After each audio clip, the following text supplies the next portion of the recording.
ভয়ঙ্কর তান্ত্রিকের গল্প।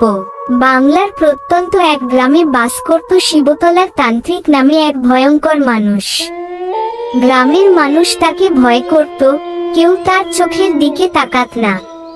তার আসল নাম কেউ জানত না, শুধু বলা হতো বহু বছর আগে সে হিমালয়ের কোনো এক অন্ধকার গুহা থেকে ফিরে এসেছে, আর তখন থেকেই তার চারপাশে মৃত্যুর গন্ধ লেগে থাকে। গ্রামের মানুষ লক্ষ্য করল, যেদিন পূর্ণিমা আসে সেদিন রাতেই কারো না কারো ঘরে অদ্ভুত ঘটনা ঘটে। কখনো ছোট শিশু হঠাৎ অসুস্থ হয়ে যায়, কখনো পরিবারের কারো মাথায় আগুন ধরার মতো জ্বালা ওঠে, আবার কখনো গরু ছাগল হঠাৎ মরে যায়। সবাই বুঝতে পারত এসবের পেছনে ওই তান্ত্রিকের হাত আছে, কিন্তু কেউ প্রতিবাদ করার সাহস করত না।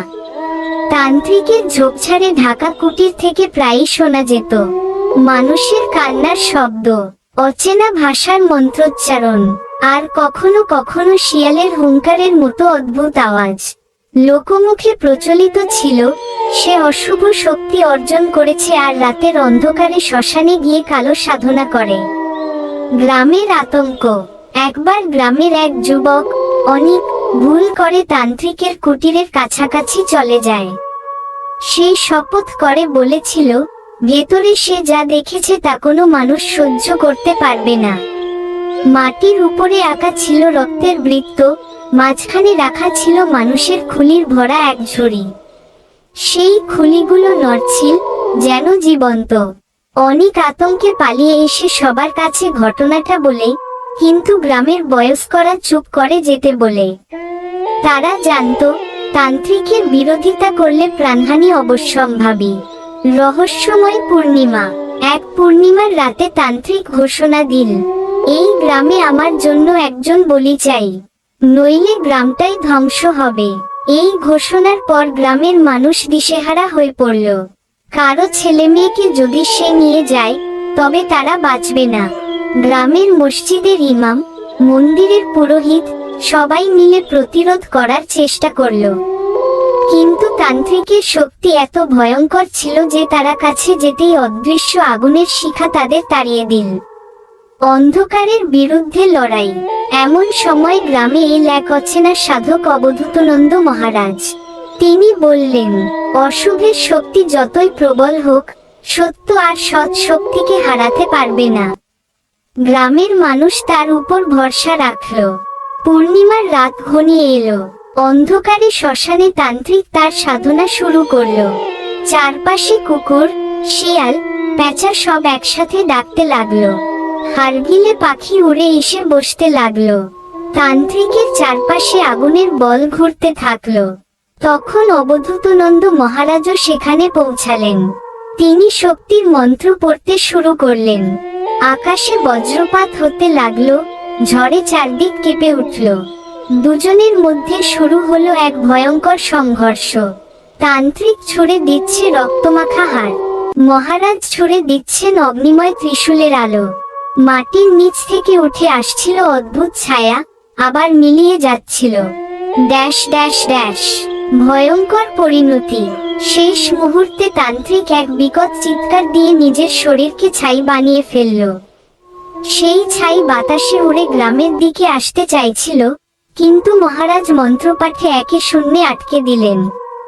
পরদিন সকাল হলে দেখা গেল শিবতলার কুটিরটা পড়ে শুধু ধ্বংসস্তূপ হয়ে পড়ে আছে। কিন্তু কেউ সাহস করে কাছে গেল না। শুধু একটা গুজব ছড়িয়ে পড়ল, তান্ত্রিক মারা যায়নি, সে কেবল ছায়া হয়ে গেছে। পূর্ণিমার রাতে এখনো নাকি তার হাসি শোনা যায় শ্মশানের ভেতর থেকে। বাংলার এক প্রত্যন্ত গ্রাম, নাম কল্যাণপুর। গ্রামটা চারদিকে ঘন জঙ্গলে ঘেরা, ভেতরে পুকুর আর ধানক্ষেত। শান্ত পরিবেশ হলেও গ্রামের মানুষদের মধ্যে এক অদ্ভুত ভয় কাজ করত, কারণ গ্রামের বাইরে জঙ্গলের ভেতরে থাকতো এক তান্ত্রিক, নাম কালীচরণ। লোকজন বলতো সে হিমালয় থেকে কালো বিদ্যা শিখে এসেছে। তার চোখ দুটো সবসময় লাল, মুখে ফাঁকা হাসি, আর কণ্ঠে কর্কশ আওয়াজ। রাতে তার কুটির থেকে শোনা যেত শ্মশানের মতো শঙ্খধ্বনি, অচেনা ভাষার মন্ত্র, আর মানুষের কান্নার মতো শব্দ। কালীচরণের আসল উদ্দেশ্য ছিল অমরত্ব লাভ।